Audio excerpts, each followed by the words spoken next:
Hello, everybody. Welcome to another series of The Power Mindset. Every Friday, we'll be bringing you some content, either through interview or through a live recording about some aspect of the importance of mindset into our world, into our growth. As I say, a powerful mindset means a powerful future. Today, I have a special friend, Natasha Barclay, a business partner of mine, who we met in the teacher project. And I'm going to allow her to introduce herself, her story, and what her current business is. Natasha, welcome. Hi, thank you so much, Jeff, for having me. I'm very excited to be here and share all the things there is to do with mindset, because it's a big part of my personal journey and my professional life. Um, I am excited to share that I'm building a business and have been working in education for 20 years. But my passion it has been in the last 12 years. I work within Montessori education, and it has totally transformed my life, both personally and professionally, in the sense that I feel joyful when I have been working in that education system or methodology. And during that experience of working with young families and children, or with all various needs and development, it has then born my or birthed my business, because naturally parents ask me millions of questions as a teacher.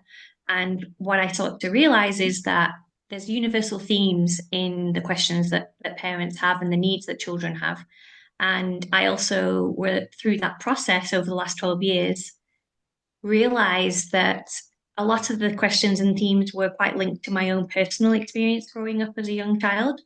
So, a little bit about myself. When I was growing up, we lived in a family home that was very chaotic. And unfortunately, my parents were very young and really struggled a lot at the beginning. I'm one of four, I'm the eldest of four. And it's been a real interesting journey to be parented by them when I was so young. At the ages that they were young, they were both under the age of 20, and then also to see them grow as parents through the journey of having another three children. And it's been a really amazing experience to see that and to see how we've grown as a family, with good communication skills.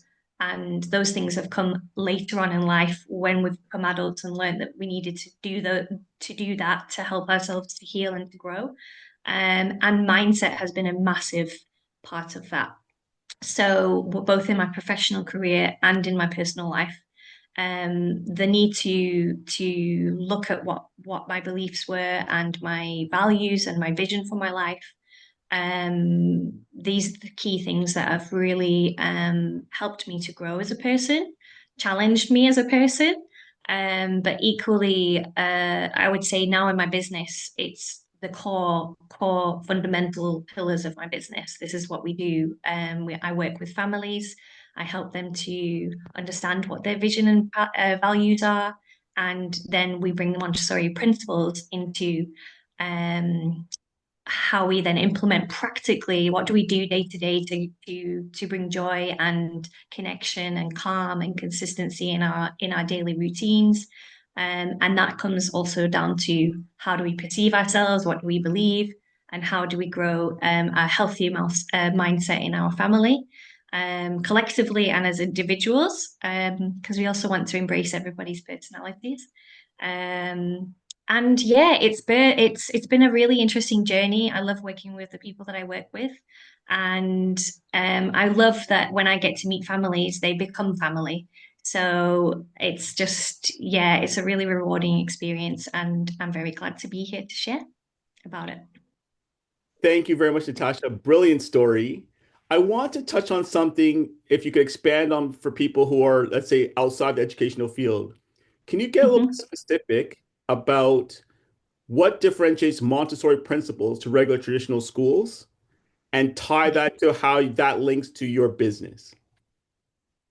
Great question. It is a complex question, but to put it in the simplest form, the differences between Montessori education and traditional education in government schools, I would say that's how you would define it.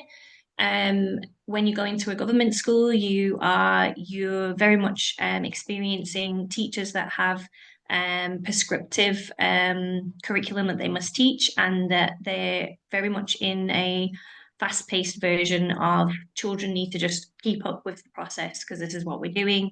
And there are a lot of external pressures that and I experienced this myself as a young teacher when I first went into traditional teaching, this kind of pressure that you need to hit these different outcomes, but then you've got the whole group of children that have lots of different developmental stages and paces of learning, and all sorts of things are going on there. But you're needing to stick to this kind of like one size fits all system. And very quickly for myself as a teacher, I was like, this is not really meeting a lot of the needs of these children. And so that's when you'll often see lots of different kinds of behavior show up. And I was like, well, I don't know how to deal with that behavior because I can't change the system that I'm in. So then I started to research a little bit more as a teacher to find out, well, there must be other ways of doing this. And that's how I found Montessori. So Montessori education is a methodology that places the child at the center. And yes, we do have curriculum. It's a spiral curriculum rather than a linear curriculum. If you're teaching as an educator, Montessori educator. And it's essentially looking at the needs of the child where they are in that moment. As an educator, you are looking at each individual child and then the community as a whole, and you're seeing where are they in their developmental stages. From a human development point of view, and then you're then preparing the environment that is then going to meet the curiosity and interest-based needs of the child. So that can be from anything from practically, I need to learn how to put my shoes on and tie my shoelaces, versus I would love to learn more about maths. And I'm really curious about how heavy this thing is, but I don't know how to do that. So can you show me a methodology that's going to help me to do that? And Montessori is very tactile, it's very active. Everything the children are doing is with their hands, it's exploratory, it's discovery, and it's open-ended. So, when they're interested in something, there's no limit to how much they want to actually discover and learn about that. They can do that in all different ways, and we encourage that. That's encouraged. And then in relation to the connection, the Montessori connection to my business is that those principles within the fundamentals of the philosophy of Montessori are that we follow the needs of the child. So we don't say that we're going to not have clear boundaries with children, because they need that. They need you to be a mentor and a guide and a facilitator as a parent. But they also need that freedom within limits to be able to discover themselves and to understand what they like to do, and how they can participate in their home and be a contributing member to the home from right from when they were first born all the way up to into teenagehood.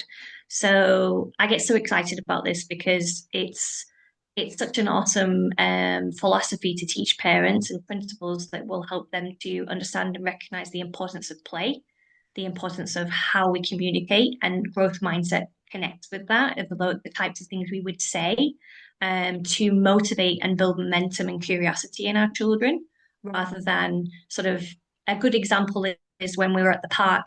I often see families, their children are about to go on this slide, and the first thing that comes out of parents' mouth, which is a natural response for sure, is be careful. Um, Rather than saying to your child, I believe in you, I know you can do this, and you trust that you've given them the skills to be able to do the slide, because they already have chosen to do it. So they're going to give it a go, and you're going to be there, obviously close by if they need support. So the power of words is really important. So yeah, I'm really excited about my business, and meeting families and helping them to weave Montessori into their home to bring a lot more calm, a lot more more of a natural rhythm with the people that are in the home. because it's a unique experience. Every home's different, every family and group dynamic is different, but Montessori principles can speak to each of those situations in ways that is really powerful and transformative. So my business is it's called the power mindset, right? So what I'm trying to do is create mindsets that can overcome all obstacles in young people's lives, to empower them with skills and with principles and habits to make it strong. But mindset has a very generic meaning. So Mm. when you think about it in your perspective, what does mindset mean to you? I believe that mindset is very much related to the obstacles that we have in life and how we overcome them. So when it comes to working with parents and children, it's about helping them to know that with patience and with an awareness that obstacles are normal, mistakes are normal. In fact, we actually learn so much from our mistakes. In fact, we actually learn so much more when we make a mistake than when we are doing something that we've mastered already. So it's really interesting to me to have had gone on my own personal journey to develop a healthier way of like you say, habits or ways of looking at things or thinking about things and how I want to respond rather than react. When I was younger, I used to have quite a strong, I used to have, found it very challenging to overcome emotion in the sense that I would be very reactive to the people in my life emotionally rather than being able to use a healthy mindset to kind of look at a situation, take a pause, and then choose how to respond. Which was, of course, embracing whatever emotions coming up, but knowing what to do with it and how to communicate my needs with whoever I was communicating with. So that's an example, but I would definitely say that it's linked to your actual actions in your day. The mindset and the preparation. Like for me, gratitude's been a huge game changer.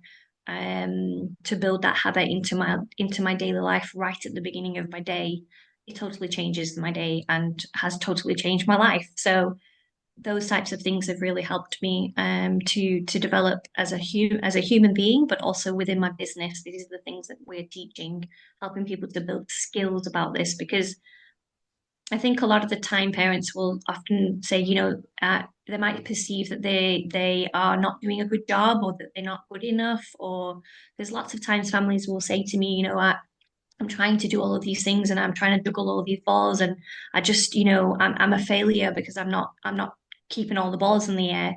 So it's really about having that self-compassion and being aware that everybody's in the same boat. A lot of people feel the same way, but equally that there's tools that we can learn to help ourselves and a power mindset is a massively helpful tool to be able to help you to bring healthy rhythm and habits into your home and the way that you think.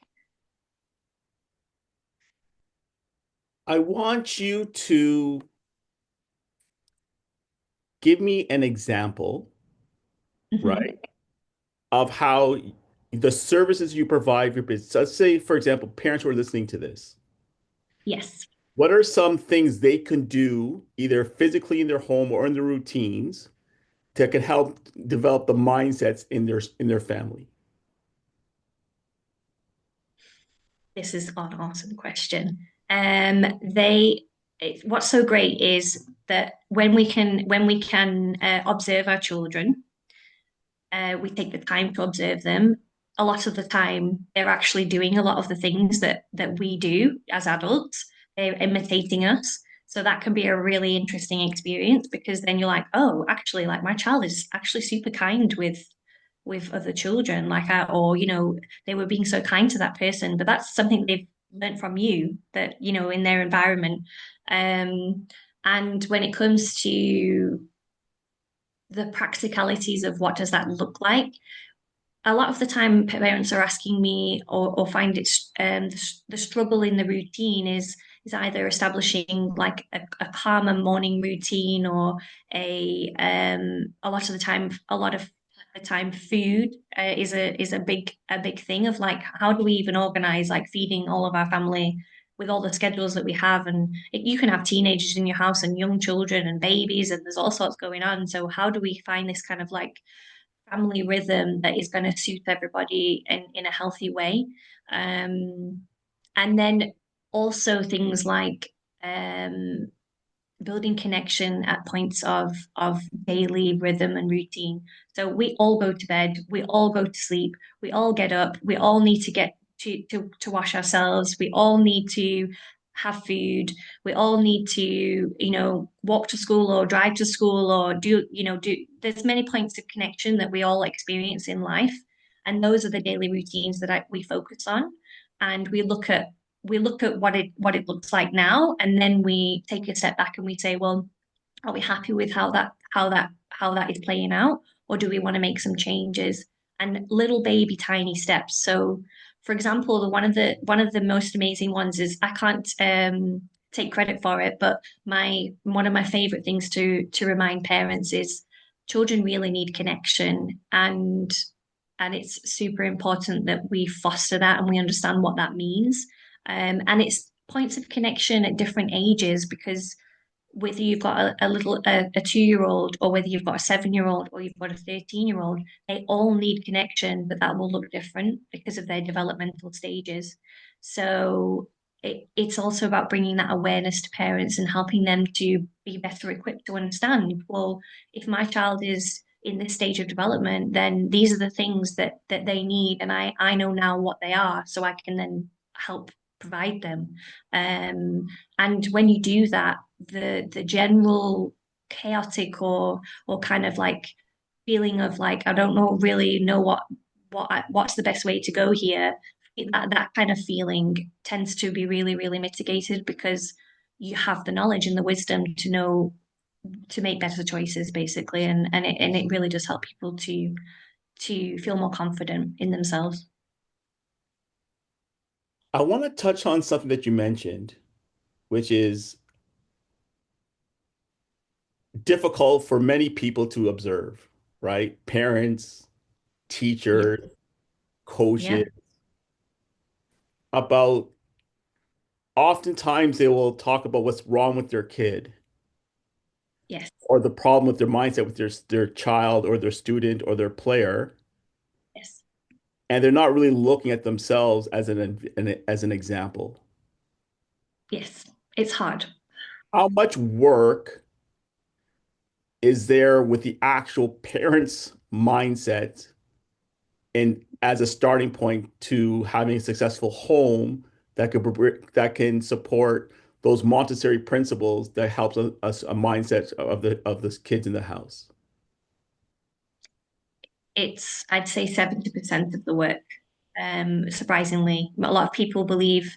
I have lots of families come to me, and rightly so. The parents are concerned about a variety of things that might be happening with their children, or their children might behave in a specific way that they're not really sure why that's happening, or equally that they believe that the routines they're trying to implement, they don't understand why it's not working and why the children aren't doing it, for example.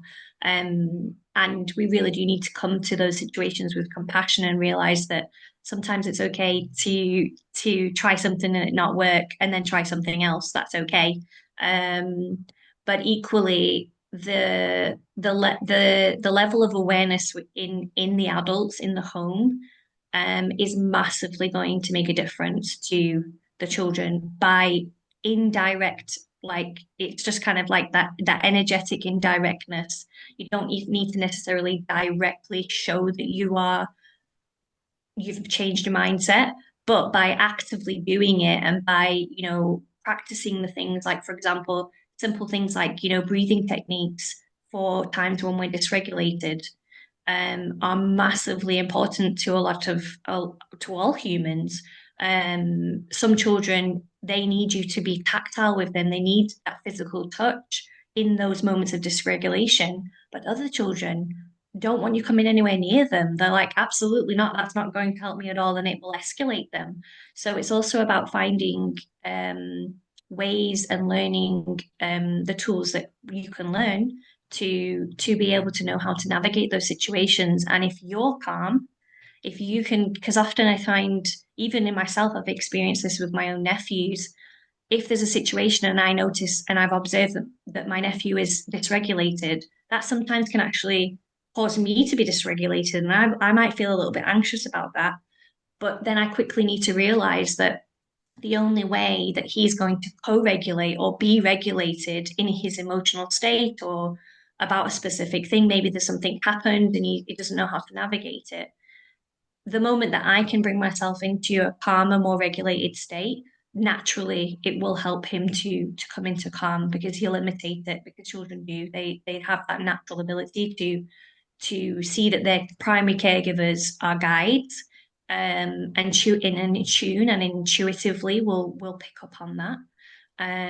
So yeah, the way that your attitude and the way that you speak and the way that you conduct yourself in your home, our homes are our safe place and we can really let things go and just be ourselves.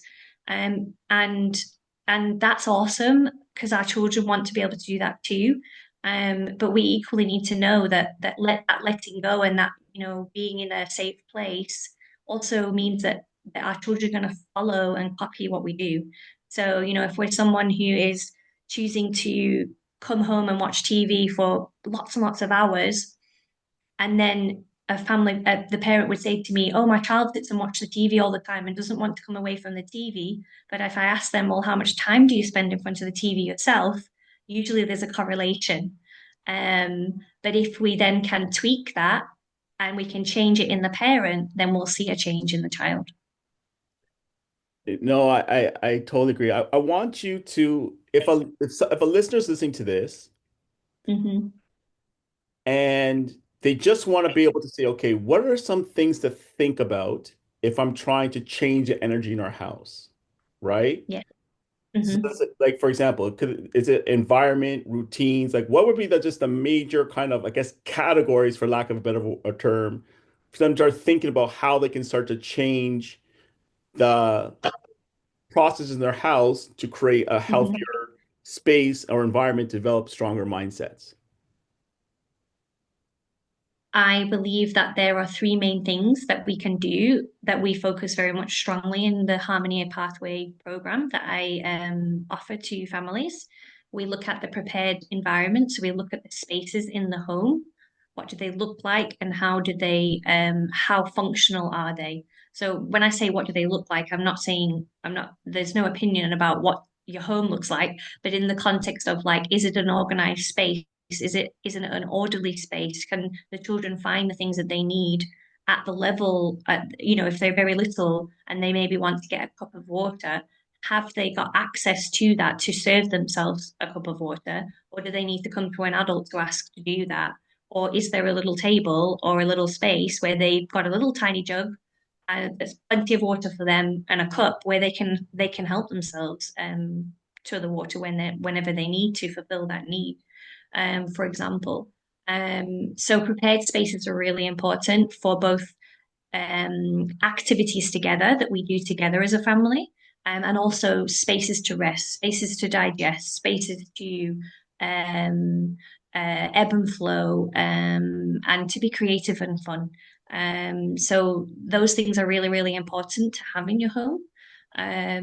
So we look at the prepared environment from that perspective, and Montessori um, so graciously shares in her philosophy that, when you have beautiful things for children to appreciate, they then start to then take that appreciation inward, they internalize it, but they also, and that shows up in their outer life, so in the way that they walk through the world. um they will then appreciate beauty, or they'll appreciate calm communication, or there's many things that you can reference, but prepared environment is key. And then I would definitely say talking about literally talking, as in how do we communicate with one another? What body language do we use? What tone of voice do we use? Does it change in the day? Does it change depending on the situation that the rhythms that we have in our daily life? And then I would say the third part is just really being able to learn the tools of observation, which include active listening, which include um, you know, being able to really, I mean, a lot of the mums will we practice together. I have dads too, but most of the time it's I speak to a lot of mums who say that they get frustrated and they don't know what to do with that frustration. So then they'll just say something, and then they don't mean it, and then they're like, "Oh, it's out now. So what do I do?" So we practice counting to 10 as a group. So we literally actually will have actively do that in a group so that we can almost create it as a muscle memory response so that when you're in your home and you're having that moment, you can really take a moment to step back from whatever's going on or whatever your child's doing that you're not understanding or that you are wanting to better understand. Um, I would say observation skills are very important. So you talk about like an environment in terms of your prepared physical environment, Yes. kind of your communication process, for lack of a better word, and then like your observational skills. Is that am I categorizing Yeah. correctly? Okay. The Yeah. next thing I want to do is I want you to just talk about the benefits if someone goes through this process at whatever Mhm. level they have, at whatever level say, what would be some of the benefits they can start to expect or enjoy? It really is a wonderful journey to witness families go through this process. And because when I first meet families, they're often feeling either disheartened or just worried that that they don't necessarily have the skills or the knowledge to know how to deal with whatever's going on in their life, specifically with their children.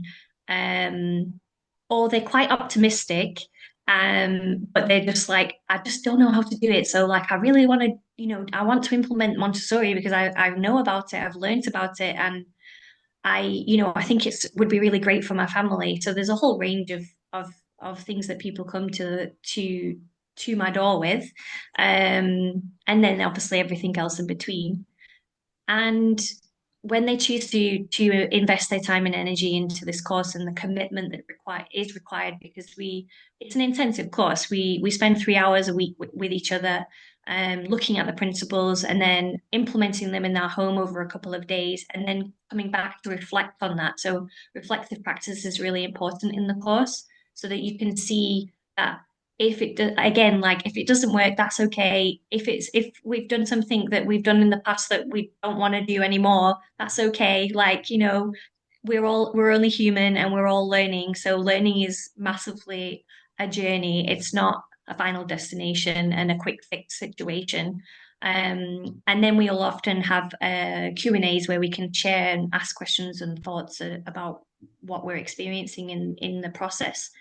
But ultimately, what I love to see is the joy in the people. I find that families start to really be able to see the glimmers of joy in life, in their daily life, that maybe they might have missed before or taken for granted or didn't have time to even acknowledge because people are so busy and rushed a lot of the time. So it's just really wonderful to start to observe people really grasping the principles and then moving them into their homes and then actually seeing like how transformative they can be. And they're simple, so it's not something that you're not needing to uproot your life and do something completely different. They're not drastic changes, they're simple common sense changes that really just have such a positive impact on their children. And they're my favorite stories is when they start sharing what they've observed their children doing, which is different to what they were doing before. So I would say those are my favorite elements of the process and getting to know the families and they getting to know me and just sharing that whole experience is really, really, really powerful. How I see it as it relates to what I do is when we talk about the habit formation, right? Mm, Your environment has to be seen as an asset to your habit, right? yes. So you want to see your environment as an active participant in the Yes. success of your habit building and the building of your future. That's not just it's not just a place, but it actually has a role to play.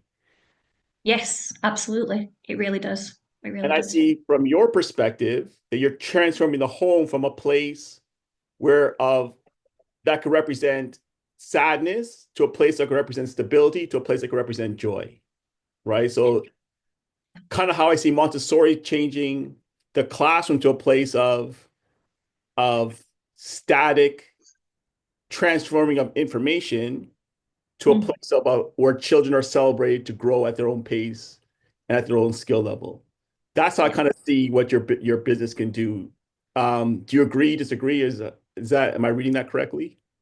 I love that you are summarizing it in a beautiful way because it's very true. I would say that the in Montessori education, we say that the children they deepen their love for learning. And that really is my experience of observing a new group of children that arrive and they come and spend, typically they spend 3 years with their educator and the team of educators because it's not just one. And then you see that massive transformational growth in them. And it's the same for our homes.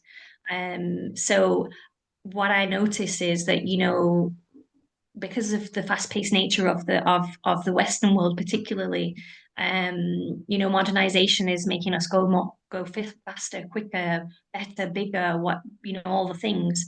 And and what is one of the big takeaways for families is that they recognize that slowing the pace down when you close your door at home and you've got a slow pace in your home, then there becomes this love of growing together. That's what comes out of it, is that you actually start to enjoy each other's company. You know when to give each other space. I want a bit of a quiet time right now. That's okay, and it can be mutually respectful. um, Equally, I really want to spend connected time together. Let's play a game or let's eat together or let's do something together. So there's just so many things that can come out of it. But definitely a love of learning in the education of Montessori and a love of growing together happens in the home. And that's why in Montessori education, we'll often say to families, we would love you to bring these principles into your home because then your child is going from home and into school, and there's this kind of effortless movement and flow, rather than them coming from maybe a calm and connected home into what you describe a system that is very static and very kind of like almost rigid and maybe not so empathic. And that can be quite a jolt for children, for them to like have to navigate that can be quite challenging. I want to stick to another challenge, but I want to turn it to a different kind of angle, specifically to your business. I Hmm. speak to parents. My parents Yes. might come from the Caribbean community, Yeah. and they have sometimes they have a certain way like do as I say, do as I say, not as I do, right? And there's some Absolutely. old school principles that they believe that this is why children are the way they are because they don't have these things done anymore. And a lot of people, when you're trying to challenge their assumptions, take it as an affront to their culture or to their parents or to their grandparents or their great grandparents of how we've always done it in Trinidad or in Jamaica or in Africa or in Italy or in Yugoslavia or wherever they're coming from, right? Or in England Yes. or in Scotland, wherever they're coming from. It's like, this is the way Mm. we did it. Some of my grandparents did, some of my great grandparents. Who are you to tell me I'm wrong? Right? Yeah. Yeah. How do you how do you frame those specific challenges to let people say, kind of like, because I'm showing you a new way, does not mean Hmm. I am not honoring your cultures or your ancestors or your family history. Yes. That is a really, really good point because it's actually a very common thing that people have, especially when they're trying to do something different that is not the norm in their legacy of their family. So what I love to say to families, because also within my work, we really honor and promote intergenerational relationships. So we want our children to be spending time with their grandparents, sharing time with their auntie and uncles, having fun with their cousins, as well as their parents, because it really does make a difference when we raise our children in community rather than necessarily um, uh, an isolated situation, which here in the UK, there are many, many families that are very isolated and they don't have extended family. So we then obviously would encourage, their friends, their chosen family, their friends and The community the family. people in their yeah, they're people in their life, yeah, for sure. That it's really important. So when it comes to like this situation with this type of traditional kind of mindset that comes from your elders in your family, um, I think we need to look at it with with the eyes of curiosity. Um, Purely because when we come to that situation with like this is our way and we want to do it and we're choosing to do it differently and we really need you to respect that and get up join us in that, there's always that kind of like resistance there that's cultivated in that kind of way of presenting it. However, if you come to it with curiosity, it almost diffuses that. It kind of like that can't happen. It can't really exist if you come to it with curiosity. So I'm thinking of two families that I've worked with, particularly with very strong grandparent culture of like, it is this way, there is no other way, that's it. It has to be done this way. So we had the parents have a round table chat with the grandparents about the things that they loved about growing up as a child, the things that they remembered, and the things that they really found was so nurturing to them as children. And that obviously then you bring a completely different conversation to the table, but then you can then say, well, you know what, those are the things.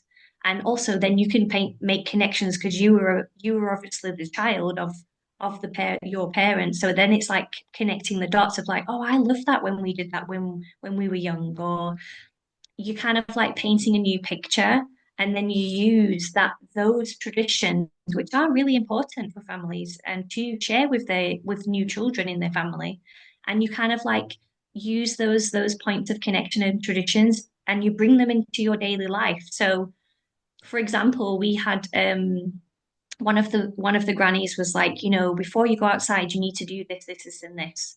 Traditionally, from her culture, it was like very much a specific, like you have to wear a specific kind of clothing at that time of the year, or and also there was a very spiritual tradition that they did as well. So that's something that they all agreed on. They all agreed on that was a beautiful tradition to keep and to maintain and to pass on. So that then became a point of connection. So it's about finding with curiosity the points of connection that you can bring with you because those are really a part of who we are. But at the same time, when you've had that conversation, you then can bring your conversation in of like, we've reflected on how we want to parent and how we want our family values and vision to move us forward in life. And we can include those traditions, but there are a few things that we're not going to include. And that's okay. It doesn't mean we don't respect that that's what happened, but we feel that's not necessary for our home or for the growth and the betterment of developing the well-being of our family. From what I'm gathering, and please correct me if I'm not summarizing it correctly, is that your program, your through communication, and your approach to mindset. You talked about mindset being a learning to be in a space to be responsive and not to be reactive towards challenges. I want you to just dive deeper into those specific concepts. How do you talk about response versus reactive? Mhm. Because what you're and the reason I'm bringing this back is how your connection to the intergenerational conversation when you're talking about when you approach the grandparents, you didn't react to Yeah. their conversation. You responded with curiosity. But talk about those two principles in relation to growth mindset. So I would bring it down to a very practical thing. I do it in my own family. We do it as a family. If there's obstacles or challenges that we face, it could be something like it could be a routine. It could be literally like a logistical, like, we've got this, we've got all the people in the family doing these different things, and it's logistically like, how are we going to get everybody to where they need to go? Particularly with families that do lots of sport, or they have a lot of cultural activities in their life. Um, then we all get round the table. We all get round the table. Everyone gets pieces of paper, literally very practical, and we ask everybody to give their contribution. So whether you're four or whether you're a dad at whatever age, everybody's opinion and thoughts are valid. So it doesn't mean that when we write all our ideas down that all the ideas will be included, but we want to voice everybody's voice and want to hear it. We want to hear it and give it an opportunity to be shared. And when we do that, it becomes a normal habitual thing we do. So when you do that with young children, that's just normal for them. It's not something that they were like, oh, well, what are we doing this for? Obviously, if you've got older children, that might be the response you get initially if you're doing it for the first time. But if you're doing it with young ones from the beginning, it just is such a great practical solution for so many things that we have in life. So whether it's logistical, or maybe there's this particular thing that Granny said that really actually hurt your heart, and your child's come to you and said, like, I didn't like it when Granny said that to me, or I don't feel comfortable. And sometimes those things can happen. And then it's like, well, what can we do about that? Let's have a little think about it. Let's just write down how we feel about it. Or maybe that's something you also experienced as a parent from the grandparent. And, how did it make you feel? And how can we address it in a healthy way that's gonna understand, it's gonna acknowledge granny, but it's also gonna acknowledge the child's needs. And if there's a change that needs to happen.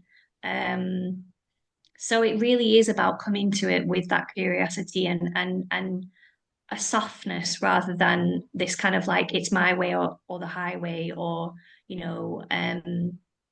we need to learn to respond in life rather than react. And I think we live in a society that is very reactive. So everywhere we go, that's what we're role modeled. But if we want things to change, we have to be the change makers, and it starts in our home. So we've talked about how the home can foster a healthy growth mindset, how you Yes. learn to grow. You look at mindset as a way of how you approach your obstacles, right? How you approach the learning from your obstacles, how you approach the communication through your obstacles to continue on a growth and healthy mindset. I want to take it to the outside world, right? Mm. What challenges do you see today, just looking at the world as a whole, right? To the concept of students, young people developing a healthy mindset. What are they facing in 2025?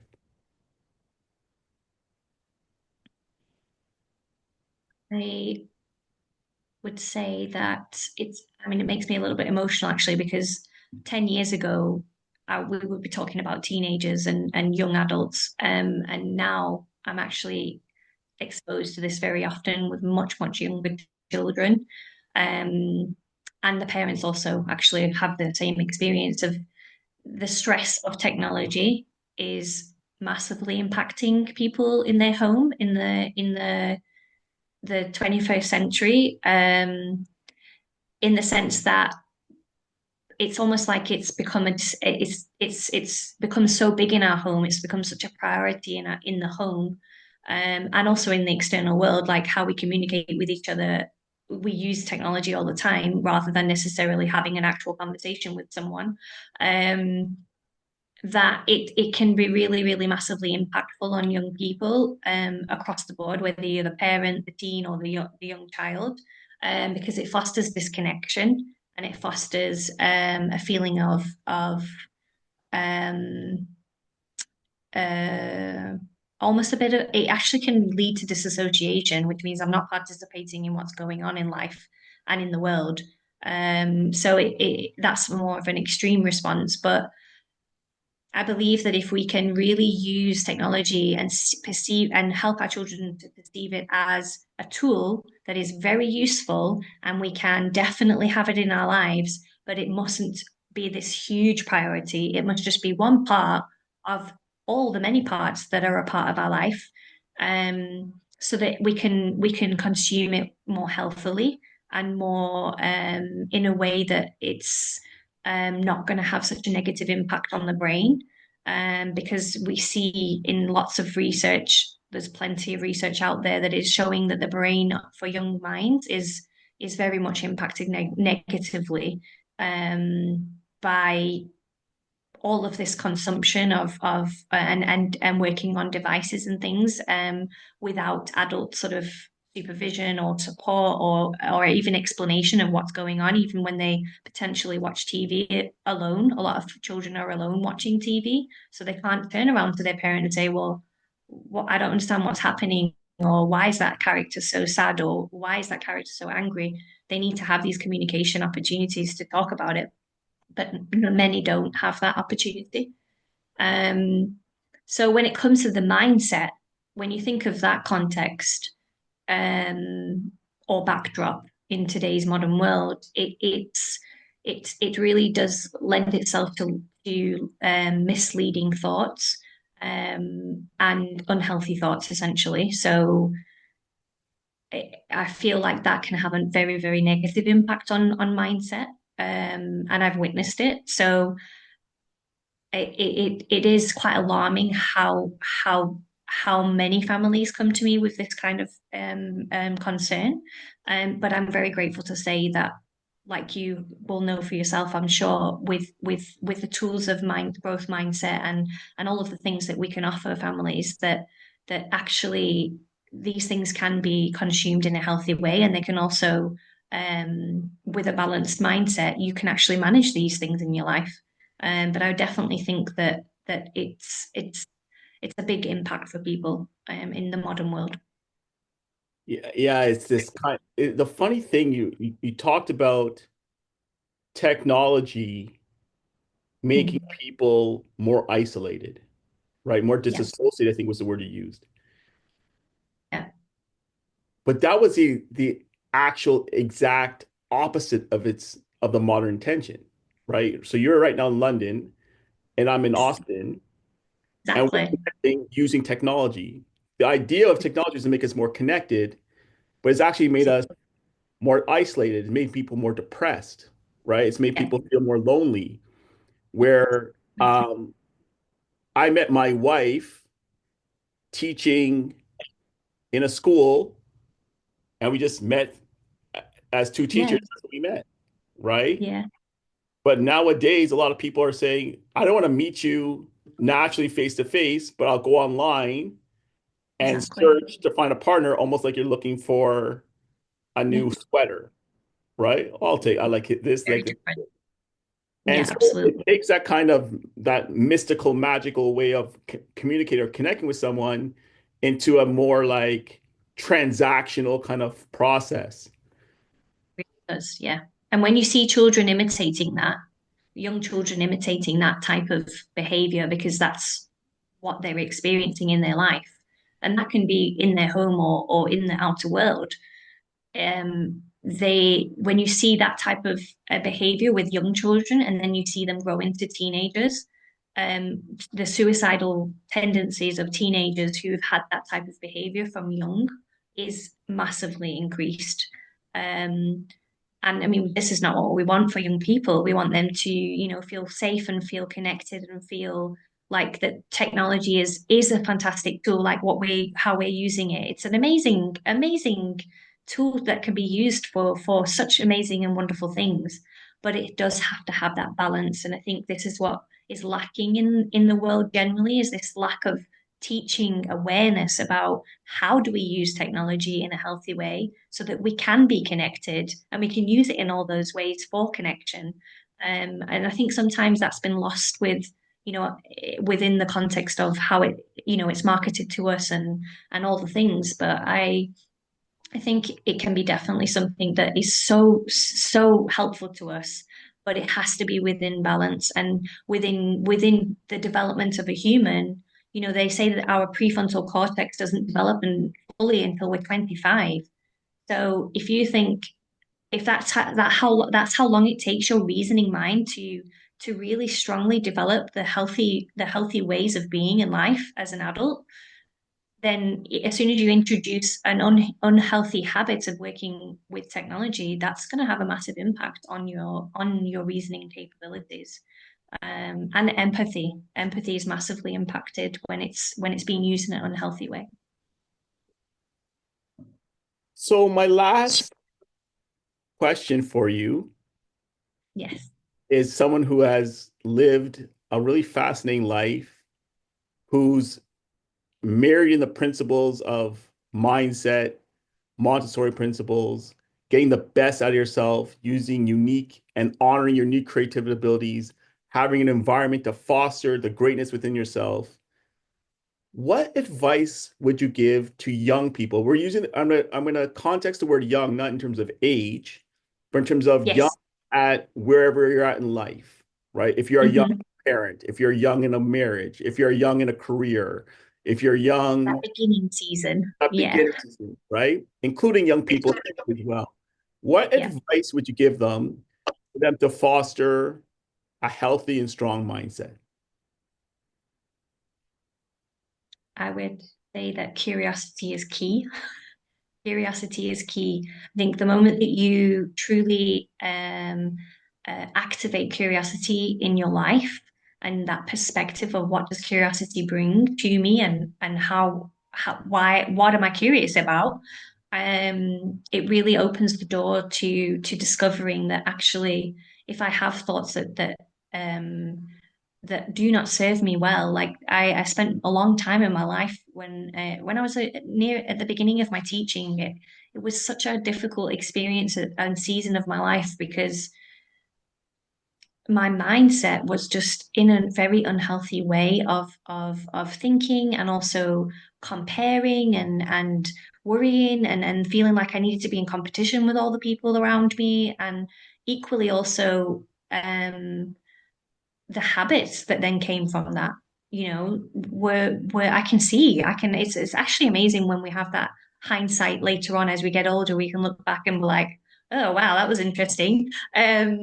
I feel like, yeah, having fostering curiosity and connection in the various ways that we can do that really help us to become almost like childlike in the sense that we then like start to see the world in a different reframe and see a different way the world is, and we can start to be curious and grateful and inspired by the world rather than um, some of the other negative impacts that we can have when we look through it from the perspective of feeling really just unable to cope or worrying or not really sure how to manage our daily life. I think that can really have a massive impact on people and it can be really hard. So I think having compassion for the fact that if that's where you're at, that's okay because you can turn to people like ourselves and those people in your life who are role models who can show you a new way and can help guide you and be the beacon of light that you can then follow that light and find new ways to be healthier and to improve your mindset because it's totally possible. I feel like they're transferable skills. We can all do that. And whether you come from a traumatic beginning or a relatively healthy beginning, our minds are really, really, really a place of they can be the gardens that we we nurture and we spend time in that then produce plant seeds and produce a harvest, or they can be a desolate desert. So, I'm very visual as a person. So when I visualize those things, I would say when I was a young person that I really did have that kind of mindset of like, it's so dry here. I don't know where the water is. I don't even know where the seeds are. Like, how do I even transform this landscape? And it's through the mindset was one of my very first parts of my journey was to help me to better understand what that is and how can I implement into my life to change that visual that I had into this more nurturing garden that it now is.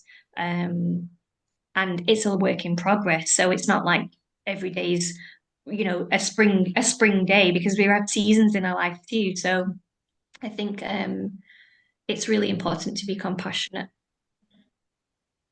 Well, Natasha Barclay, thank you very much. Tell the people where they can find you. It's exciting. You can find me at my Facebook page. We're called Be Play Grow, the Montessori Way. And my Instagram account is at the Natasha Barclay. And you'll find all of the courses that I offer online so that we can access and be connected with more people in the world, which always creates a healthy diversity for conversation and growth at uh, within the context of my Harmony Pathway program. And I run an introductory course to Montessori because many people don't know about Montessori or they're a bit curious, but they're not quite sure what it is. So I offer that, but I also then offer the coaching with parents and deeply going into families' roots and looking at those routines and rhythms that are going to really help them to transform what where they are now from A into B and what that might look like for them. Well, thank you very much for your time. I know you're a busy lady, and I look forward to welcome back anytime you want. Natasha, thank you very much. I really appreciate it. Thank you so much, Jeff. Take care. Look after yourself. You too.